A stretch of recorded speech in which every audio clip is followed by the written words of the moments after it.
Today I want to talk about Urban Meyer, Joe Burrow, Dwayne Haskins, and Justin Fields, and all that's coming up after the bumper. Don't be cornering me. Hold up. Time. You gotta help me with that corner shit.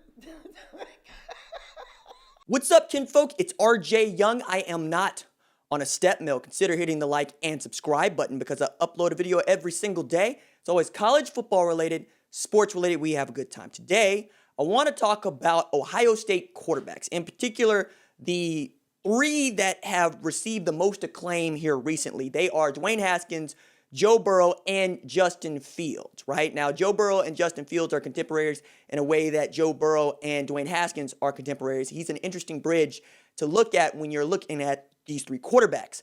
Now, I kind of got here from the sports topic, and I want to get to the Big Ten United topic because Justin Fields figures into both of these, but Urban Meyer goes on Fox Sports' podcast with Rob Stone and says some asinine things like Dwayne Haskins and Joe Burrow are two of the two best college football quarterbacks ever. And I'm like, nah, man, that's not even true. Like, Dwayne Haskins was very good. Joe Burrow was very good. But also, like, they're the two best quarterbacks that he coached, which I'm going, yo, man, Cam Newton was on the roster down there at Florida. Like, if you're going to talk about Joe Burrow, you got to talk about Cam Newton, who basically single-handedly took Auburn to a national championship game. And I'm always going to put Auburn a rung below LSU. So whatever Cam Newton's able to do at Auburn, coming out of the SEC West, probably going to look at differently, especially when you look at the weapons Joe Burrow had around him. Jamar Chase won a Biletnikoff Award. His offensive line won the Joe Moore Award, which means they're the best offensive line in college football. There was a five-star in Terrace Marshall catching passes. There was Justin Jefferson, who leaped into the first round of the NFL draft over Justin Broyles' dead body. There was Thad Moss, whose father is Randy Moss, and didn't drop a pass all season. There's Clyde Edwards-Helaire, the rare running back that was drafted in the first round by the Kansas City Chiefs. And you're going to sit here and try to tell me that Cam Newton doesn't factor in? And that's before we even get to Tim Tebow, who is basically the precursor to Sam Ehlinger and Jalen Hurts, right? Led to this idea of redshirt freshmen being allowed to be considered for the Heisman Trophy in the way that Herschel Walker did, in the way that Johnny Manziel ended up winning that trophy, right? You really have to take a look at the whole body of work there. And then that's before we even talk about Alex Smith, who, was a number one draft pick. So, I get that you're trying to gas up Ohio State because, yeah, they're good. And Burrow and Haskins were good. Haskins, in a normal year, probably wins the Heisman. He had better passing season than Jameis Winston when he won it at Florida State.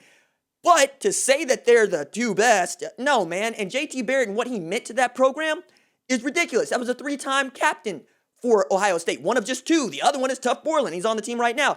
And then that neglects altogether Justin Fields.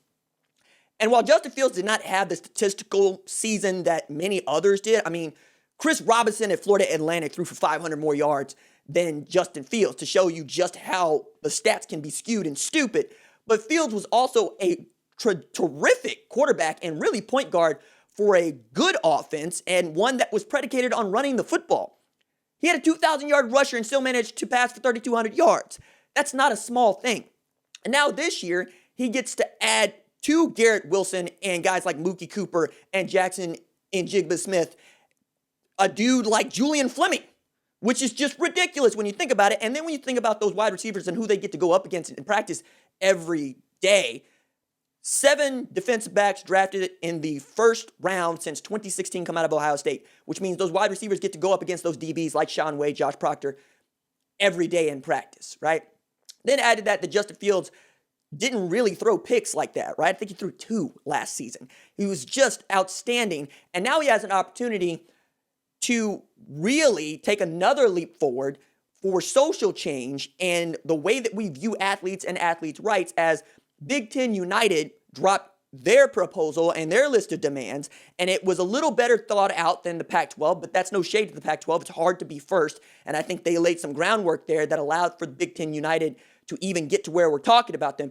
But Fields said he supported what they were doing, and Letterman Rose Tim May said he sent an email to College Athletes United or College Athletes Unity, and he received back that 59 Ohio State players had been contacted on behalf of the CAU. And then Fields was asked about it. He said, look, I'm really glad to see the different athletes around the country try to come together to have a voice for college athletes. I'm glad to see that. A few of the guys have talked about getting our own thing together in the Big Ten so we can have a voice like they're doing. I definitely agree with what they're doing.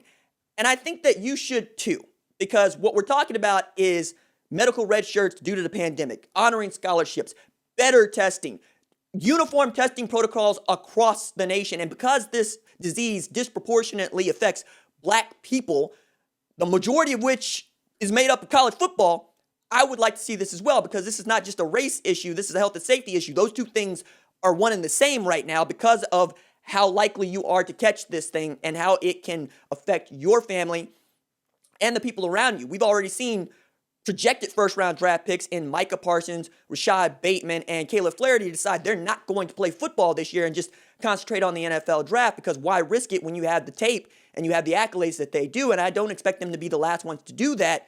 I also think that it was really interesting that Kevin Warren, the Big Ten commissioner, did not oppose this. He said, quote, "If you really unpack the letter, you'll see that they have some very thoughtful recommendations and thoughtful insight into what's important to them.